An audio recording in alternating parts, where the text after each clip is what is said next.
You need to know this 5 offer and acceptance process when buying a property to prevent yourself getting gazumped in a purchase. I know what you newbies are thinking. What is gazumped?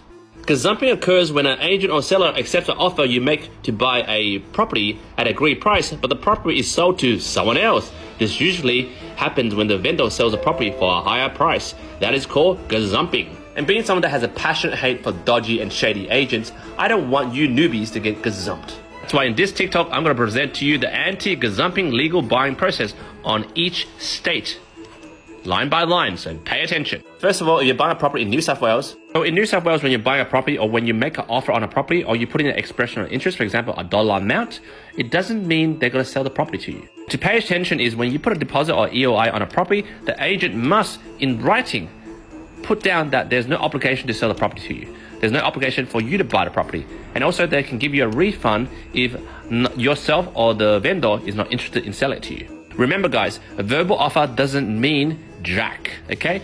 The offer must be in writing and signed contract sale where you signed and the vendor also co-signed. Otherwise, you're gazumped. Remember guys, if you get gazumped, all the money you spent on inspection or pest control and whatever is not refunded, okay? However, if they accept your offer in writing, then you enter into a 5-day cooling off period. The vendor and the agent can't sell it to anyone else. If you decide to not buy the property during the 5 days due to the property having some sort of, damages, you just lose 0.25% of the property purchase. In Queensland, very similar to New South Wales, except that buyers normally have to put their offer on an actual contract and submit it to the agent. The agent can also legally shop the offers around. And also take note of this, agent must let you know that you're in a multiple offer situation, which means they are shopping it around, especially when you are asking them to clarify that. In WA, however, if you're buying a property, gazumping doesn't exist, but there is a 48-hour clause, which means if you made an offer and you couldn't come up with the finance within 48 hours, then the second offer can supersede it, provided that the seller has agreed to that. An interesting fact in WA, only 2 to 3% of properties are sold in auctions. Why? Because WA people are boring, not like Sydney, we love auctions. When you're buying a property in Victoria, just note that all Victorian properties have a 3-day mandatory cooling off period.